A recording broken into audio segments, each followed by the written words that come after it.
नमस्कार साथियों, स्वागत है फिर से अपना YouTube channel vision online classes में।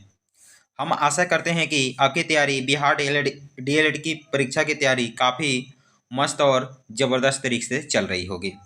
तो चलिए, आज का ये प्रैक्टिस सेट 11 होगा हिंदी का। इसके पहले हम 10 प्रैक्टिस सेट करा चुके हैं, जो चैनल के प्ले लिस्ट में होगा वहाँ से जाकर आप वीडियो को देख सकते हैं। काफ़ी मस्त इंपॉर्टेंट प्रैक्टिस सेट कराए हैं, जो एग्जाम में आने वाला ही हम प्रश्न कराए हैं हिंदी का।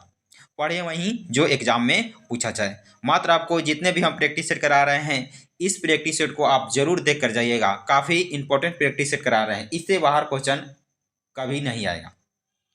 तो चलिए, सेशन को स्टार्ट करने से पहले अगर आप मेरे चैनल को सब्सक्राइब नहीं किए हैं तो प्लीज़ चैनल को जरूर सब्सक्राइब कर लीजिएगा। ऐसे ही वीडियो देखने के लिए 7:30 बजे रात को हम एक प्रैक्टिस सेट लेकर आते हैं बिहार डीएलएड इंट्रेंस एग्जाम 2025 के लिए। तो चलिए, क्वेश्चन की तरफ बढ़ते हैं। क्वेश्चन नंबर देख लेते हैं। क्वेश्चन नंबर 1 कह रहा है, डकार जाना मुहावरे का अर्थ क्या होता है। तो डकार जाना मुहावरे का सही अर्थ क्या होता है। तो क्वेश्चन है, कठिन काम, कि हानि उठाना, कि हड़प लेना, कि खुलेआम कहना। तो चलिए, क्वेश्चन नंबर 1 आंसर लगा आप लगाइए फटाफट। डकार जाना मुहावरे का अर्थ क्या होगा। तो चलिए, क्वेश्चन नंबर 1 का आंसर होने वाला है ऑप्शन नंबर CEJ करेक्ट हो जाएगा, यानी हड़प लेना। डकार जाना मुहावरे का सही अर्थ क्या हो जाए, तो हड़प लेना होता है। CEJ करेक्ट हो जाएगा। आगे बढ़ते हैं क्वेश्चन नंबर 2 की तरफ। क्वेश्चन नंबर 2 पूछ रहा है, दिए गए शब्द के पर्यायवाची शब्द का चयन करें। तो आपको बताना है खग का पर्यायवाची शब्द क्या होगा। तो क्वेश्चन है, पशु, कबूतर, तोता कि पक्षी। तो चलिए, क्वेश्चन नंबर 2 का आंसर लगाइए आप लोग फटाफट। खग का पर्यायवाची शब्द क्या होगा। तो चलिए, क्वेश्चन नंबर 2 का आंसर होने वाला है ऑप्शन नंबर DEJ करेक्ट हो जाएगा, यानी पक्षी हो जाएगा। DEJ करेक्ट हो जाएगा। खग का पर्यायवाची शब्द क्या हो जाएगा, तो पक्षी।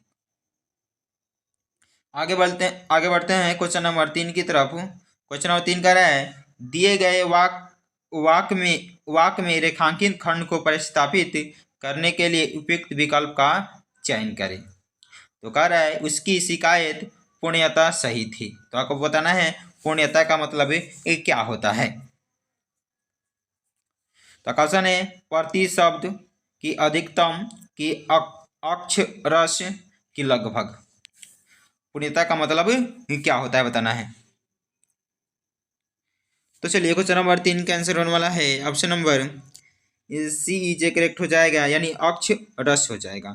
CEJ करेक्ट हो जाएगा। आगे बढ़ते हैं, क्वेश्चन नंबर 4 देख लेते हैं। क्वेश्चन नंबर 4 कह रहा है, जिस समास में प्रयुक्त शब्दों में से कोई भी शब्द प्रधान नहीं होता, अपितु बाहर से ही आकर कोई भी शब्द प्रधान बन जाता है, उसे डैश कहते हैं। यानी उसे क्या कहते हैं, कौन सा समास कहते हैं। द्विगु समास, कर्मधारय समास, कि बहुब्रीहि समास, कि नज समास। तो चलिए, क्वेश्चन नंबर 4 कैंसिल करिए। जिस समास में प्रयुक्त शब्दों में से कोई भी शब्द प्रधान नहीं होता है, अपितु बाहर से भी आकर कोई भी शब्द प्रधान बन जाता है, उस समास को हम क्या कहते हैं। तो चलिए, क्वेश्चन नंबर 4 का आंसर होने वाला है ऑप्शन नंबर CEJ करेक्ट हो जाएगा, यानी बहुब्रीहि समास बोला जाता है। CEJ करेक्ट हो जाएगा। आगे बढ़ते हैं क्वेश्चन नंबर 5 की तरफ। क्वेश्चन नंबर 5 बोल रहा है, जीव जंतु कौन सा समास है। तो आपको बताना है जीव जंतु में कौन सा समास होता है। तो क्वेश्चन है, तत्पुरुष समास, द्वंद्व समास, अव्ययीभाव समास, कि द्विगु समास। तो चलिए, क्वेश्चन नंबर 5 का आंसर लगाइए, जीव जंतु में कौन सा समास है। तो चलिए, क्वेश्चन नंबर 5 का आंसर होने वाला है ऑप्शन नंबर VEJ करेक्ट हो जाएगा, यानी द्वंद्व समास हो जाएगा। जहां भी आप देखिएगा योजक चिन्ह होगा और एक का अपोजिट होगा, जैसे कि जीव का जंतु हो जाएगा, भाई का बहन हो जाएगा, माता का पिता हो जाएगा, सरल का कठिन हो जाएगा। वहां कौन सा समास लगा देंगे, तो आंख मूंदकर आपको लगा देना है द्वंद्व समास। योजक चिन्ह होना चाहिए और एक दूसरे का अपोजिट होना चाहिए, यानी उल्टा होना चाहिए। तो वहां कौन सा समास हो जाएगा, तो द्वंद्व समास हो जाएगा, यानी VEJ करेक्ट हो जाएगा इस क्वेश्चन का राइट जवाब। आगे बढ़ते हैं, क्वेश्चन नंबर 6 देख लेते हैं। क्वेश्चन नंबर 6 कह रहा है, जी हाँ मैंने काम करना आरंभ कर दिया। इस वाक्य में जी हाँ कौन सा निपात है। तो आपको बताना है जी हाँ कौन सा निपात है। तो क्वेश्चन है, निषेधात्मक, कि बलदायक, कि प्रश्नबोधक, कि विस्मयादिबोधक। तो चलिए क्वेश्चन नंबर 6 कैंसिल किया आप लोग। अगर आपको वीडियो अच्छा लग रहा है तो वीडियो को ज़्यादा से ज़्यादा लोगों तक शेयर कर दीजिएगा और चैनल को जरूर सब्सक्राइब कर लीजिएगा ऐसे ही डेली वीडियो देखने के लिए। तो चलिए क्वेश्चन नंबर 7 का 6 का आंसर होने वाला है option number A V E J correct हो जाएगा, यानी बलदायक हो जाएगा, यानी वी ई जे करेक्ट हो जाएगा। आगे बढ़ते हैं क्वेश्चन नंबर 7 की तरफ। क्वेश्चन नंबर 7 बोल रहा है उन्नयन का सही संधि विच्छेद क्या होगा। तो आपको बताना है उन्नयन का सही संधि विच्छेद क्या होगा, यानी संधि विच्छेद क्या होगा। तो क्वेश्चन है उन जोड़ यन, कि उन जोड़ यन, कि उन जोड़ नयन, कि उत जोड़ नयन। तो चलिए क्वेश्चन नंबर 7 का आंसर लगाइए। उन्नयन का सही संधि विच्छेद ये क्या हो जाएगा। तो चलिए क्वेश्चन नंबर 7 का आंसर होने वाला है ऑप्शन नंबर डी ई जे करेक्ट हो जाएगा, यानी उत जोड़ नयन हो जाएगा। डी ई जे करेक्ट हो जाएगा। आगे बढ़ते हैं क्वेश्चन नंबर 8 की तरफ। क्वेश्चन नंबर 8 कह रहा है मनीषा शब्द का विशेषण रूप निम्नलिखित में से कौन होगा। तो मनीषा का आपको विशेषण रूप बताना है, क्या हो जाएगा। तो क्वेश्चन है मानसी, कि मानुषी, कि मनीषी, कि मानसिक। तो चलिए क्वेश्चन नंबर 8 का आंसर लगाइए। आपको बताना है मनीषा का विशेषण रूप क्या हो जाएगा। तो चलिए क्वेश्चन नंबर 8 का आंसर होने वाला है ऑप्शन नंबर सी ई जे करेक्ट हो जाएगी, यानी मनीषी हो जाएगी। मनीषा का विशेषण रूप क्या हो जाएगा, तो मनीषी हो जाएगी, यानी दीर्घ ई हो जाएगी सी में। सी ई जे करेक्ट हो जाएगा इस क्वेश्चन का राइट जवाब। आगे बढ़ते हैं क्वेश्चन नंबर 9 की तरफ। क्वेश्चन नंबर 9 का रहा है रंगशाला में कौन सा समास है। तो रंगशाला में आपको बताना है समास। आकाशन है कर्मधारय, तत्पुरुष, द्विगु, की अव्ययीभाव। तो चलिए क्वेश्चन नंबर 9 का आंसर लगाइए। रंगशाला में कौन सा समास है। तो चलिए क्वेश्चन नंबर 9 का आंसर होने वाला है ऑप्शन नंबर वी ई जे करेक्ट हो जाएगा, यानी तत्पुरुष समास हो जाएगा। वी ई जे करेक्ट हो जाएगा, तत्पुरुष समास। आगे बढ़ते हैं क्वेश्चन नंबर 10 की तरफ। क्वेश्चन नंबर 10 बोल रहा है निम्नलिखित में से पवन का परिवाची शब्द कौन सा है। तो आपको बताना है पवन का परिवाची शब्द क्या होता है। तो क्वेश्चन है चपला, कि दामिनी, कि समीर, कि विकार। तो चलिए क्वेश्चन नंबर 10 का आंसर लगाइए आप लोग फटाफट। पवन का परिवाची शब्द बताना है।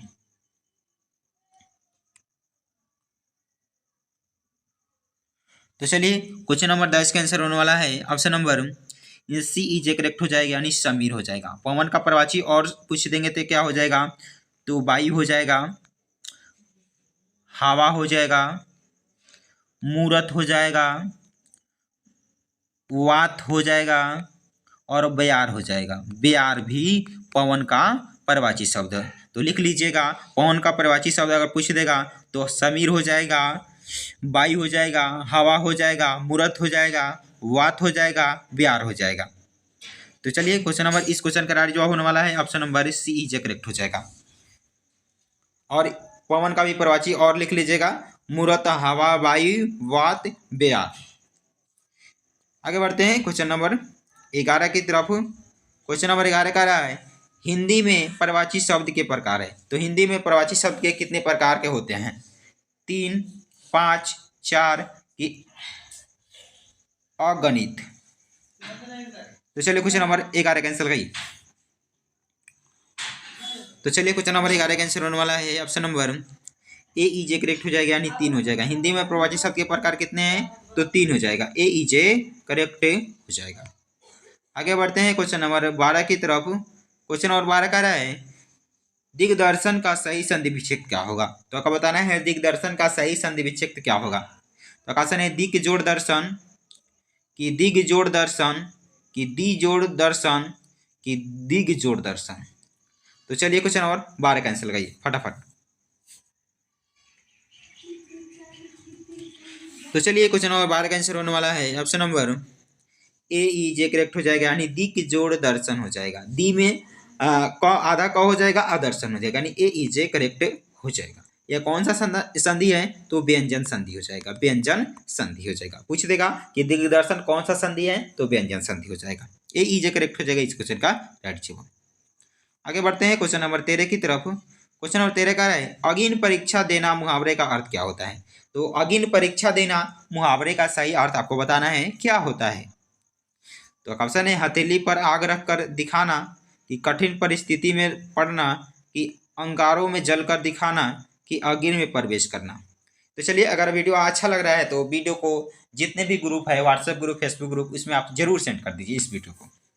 तो चलिए क्वेश्चन नंबर 13 का आंसर लगाइए आप लोग। तो चलिए क्वेश्चन नंबर 13 का आंसर होने वाला है option number A B is correct हो जाएगा, यानी कठिन परिस्थिति में पढ़ना। तो अगिन परीक्षा देना मुहावरे का सही अर्थ क्या हो जाएगा, तो कठिन परिस्थिति में पड़ जाना, यानी वी इज करेक्ट हो जाएगा इस क्वेश्चन का राइट जवाब। आगे बढ़ते हैं, क्वेश्चन नंबर 14 देख लेते हैं। क्वेश्चन नंबर 14 बोल रहा है चरणों चरणों की मात्रा, यति और गति के आधार पर छंद कितने प्रकार के होते हैं। तो चरणों की मात्रा, यति और गति के आधार पर छंद कितने प्रकार के होते हैं।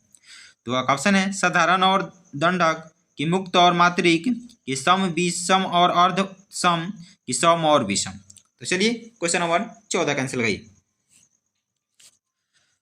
तो चलिए क्वेश्चन नंबर 14 का आंसर होने वाला है option number C is correct हो जाएगा, यानी 3 प्रकार के होते हैं, सम, विषम और अर्ध सम होते हैं, यानी सी इज करेक्ट हो जाएगा।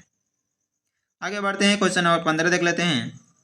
क्वेश्चन नंबर 15 बोल रहा है मैथिली शरण गुप्त के काव्य से उन्हें कौन से छंद प्रिय होने का प्रमाण मिलता है। यानी जो मैथिली शरण गुप्त थे वह काव्य से उन्हें कौन से छंद प्रिय होने का प्रमाण मिलते हैं। तो क्वेश्चन है वार्णिक, यहाँ पर र हो जाएगा, वार्णिक एवं छंद, कि मात्रिक एवं सम, कि सम एवं विषम, कि वार्णिक एवं मात्रिक। तो चलिए क्वेश्चन नंबर 15 का आंसर लगाइए।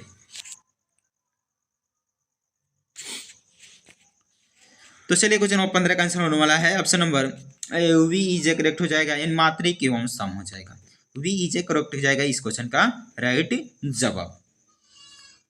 आगे बढ़ते हैं क्वेश्चन नंबर 16 की तरफ। क्वेश्चन नंबर 16 कह रहा है निम्नलिखित में से किसने रीतिकाल को श्रृंगार काल कहा है। तो आपको बताना है इसमें रीतिकाल को श्रृंगार काल किसने कहा है।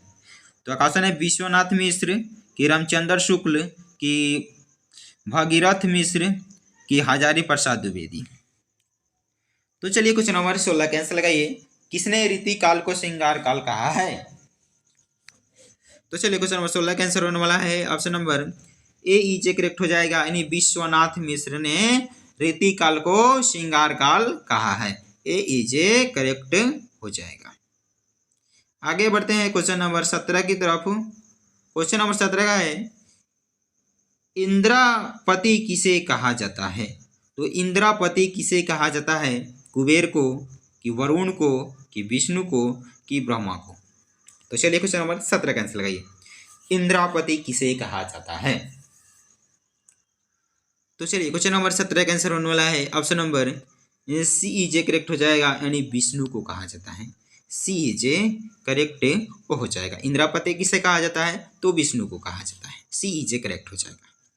आगे बढ़ते हैं क्वेश्चन नंबर 18 की तरफ। क्वेश्चन नंबर 18 कह रहा है कहे कवि बेनी बेनी ब्याल की चुराई लेनी उपयुक्त पंक्ति में कौन सा अलंकार है। तो कहे कवि बेनी बेनी ब्याल की चुराई लेनी उपयुक्त पंक्ति में कौन सा अलंकार है, आपको अलंकार बताना है इसमें कौन सा अलंकार है। तो क्वेश्चन है रूपक अलंकार, यतिशोक्ति अलंकार, श्लेष, की यमक। तो चलिए क्वेश्चन नंबर 18 का आंसर लगाइए, कहे कवि बेनी बेनी ब्याल की चुराई लेनी उपयुक्त पंक्ति में आपको अलंकार बताना है, कौन सा अलंकार है। अगर वीडियो अच्छा लग रहा है तो वीडियो को लाइक शेयर कमेंट कर दीजिए, चैनल को जरूर सब्सक्राइब कर लीजिएगा। तो चलिए क्वेश्चन नंबर 18 का आंसर होने वाला है option number D is correct हो जाएगा, यमक अलंकार हो जाएगा, डी इज करेक्ट हो जाएगा। आगे बढ़ते हैं क्वेश्चन नंबर 19 की तरफ। क्वेश्चन नंबर 19 कह रहा है नदियाँ जिनकी यश धारा योजक चिन्ह है सी बहती है अब भी निसी वासार, उपयुक्त पंक्ति में अलंकार बताना है आपको, इसमें कौन सा अलंकार है। नदियाँ जिनकी यश धारा योजक चिन्ह है सी बहती है अभी भी निसी वासर, इसमें आपको अलंकार बताने, उपमा, की रूपक, की उत्प्रेक्षा, की श्लेष। तो चलिए क्वेश्चन नंबर 19 का आंसर लगाइए। तो चलिए क्वेश्चन नंबर 19 का आंसर होने वाला है option number A is correct हो जाएगा, यानी उपमा अलंकार हो जाएगा। जहां भी आप देखिएगा योजक चिन्ह होगा, जहां भी सा सी रहेगा, वहां कौन सा अलंकार हो जाएगा, तो उपमा अलंकार हो जाएगा। उपमा अलंकार पहचानने का ट्रिक है, आपको योजक चिन्ह के साथ साथ जहां भी लग जाएगा सा सी ये सब लग जाएगा, तो आपको क्या क्या लगा देना है, तो उपमा अलंकार लगा देना है। आंख मूंद कर आपको उपमा अलंकार वहां लगा देना है। जहां भी योजक चिन्ह के साथ सा सी लग जाए, वहां पे क्या करना है, उपमा अलंकार हो जाएगा, यानी ए इज करेक्ट हो जाएगा इस क्वेश्चन का राइट जवाब। आगे बढ़ते हैं क्वेश्चन नंबर 20 की तरफ। क्वेश्चन नंबर 20 बोल रहा है चंचल शब्द में च वर्ण में कौन सी मात्रा होगी। तो आपको बताना है चंचल शब्द में च वर्ण में कौन सी मात्रा होगी। तो चलिए क्वेश्चन नंबर 20 का आंसर लगिए आप लोग फटाफट। लघु वर्ण हो जाएगी, गुरु वर्ण हो जाएगी, लघु और गुरु वर्ण हो जाएगी कि प्लुप्त हो जाएगी। तो चलिए क्वेश्चन नंबर 20 का आंसर लगाइए आप लोग फटाफट। तो चलिए क्वेश्चन नंबर 20 का आंसर होने वाला है option number B is correct हो जाएगा, यानी गुरु वर्ण हो जाएगी, यानी वी इज करेक्ट हो जाएगा। चंचल शब्द में च वर्ण में कौन सा मात्रा होती है, तो गुरु वर्ण हो जाएगी, यानी वी इज करेक्ट हो जाएगी इस क्वेश्चन का राइट जवाब। आगे बढ़ते हैं क्वेश्चन नंबर 21 की तरफ। क्वेश्चन नंबर 21 कह रहा है रेखा द्वारा मेहंदी लगाई जाती है, कौन सा वाच है। तो आपको पहले ही बता चुके हैं वाच कितने प्रकार की होती है, तो 3 प्रकार की होती है, कर्म कृतवाच, कर्मवाच और भाववाच। तो आपको बताना है रेखा द्वारा मेहंदी लगाई जाती है, इसमें कौन सा वाच हो जाएगा। क्वेश्चन नंबर 21 का आंसर लगे फटाफट। तो चलिए क्वेश्चन नंबर 21 का आंसर होने वाला है option number B is correct हो जाएगा, यानी कर्मवाच हो जाएगा। जब रेखा द्वारा ही मेहंदी लगाई जाती है तो उसमें कौन सा वाच हो जाएगा, तो कर्मवाच हो जाएगा, यानी वी इज करेक्ट हो जाएगा इस क्वेश्चन का राइट जवाब। आगे बढ़ते हैं क्वेश्चन नंबर 22 की तरफ। क्वेश्चन नंबर 22 बोल रहा है किस वार्णिक छंद के प्रत्येक चरण में तगन भगन जगन और 2 गुरु के क्रम में वर्ण होते हैं। तो आपका बताना है किस वार्णिक छंद के प्रत्येक चरण में तगन भगन जगन और 2 गुरु क्रम के वर्ण में होते हैं। तो क्वेश्चन है शिवैया मंदाक्रांता की वसंत तिलका की ए और बी दोनों। तो चलिए क्वेश्चन नंबर 22 के आंसर आप लोग ये फटाफट क्या होने वाला है इस क्वेश्चन का राइट जवाब। मस्ट VBI क्वेश्चन है, आज का ये प्रैक्टिस सेट का लास्ट क्वेश्चन है, आप लोग लगाइए। तो चलिए क्वेश्चन नंबर 22 का आंसर होने वाला है option number AC is correct हो जाएगा, यानी वसंत तालिका हो जाएगा, C इज करेक्ट हो जाएगा। चलिए आज के लिए इतना ही था, फिर मिलते हैं नेक्स्ट वीडियो में। अगर वीडियो आपको अच्छा लगा हो तो वीडियो को ज़्यादा से ज़्यादा लोगों तक शेयर कर दीजिएगा और चैनल को जरूर सब्सक्राइब कर लीजिएगा ऐसे ही डेली वीडियो देखने के लिए।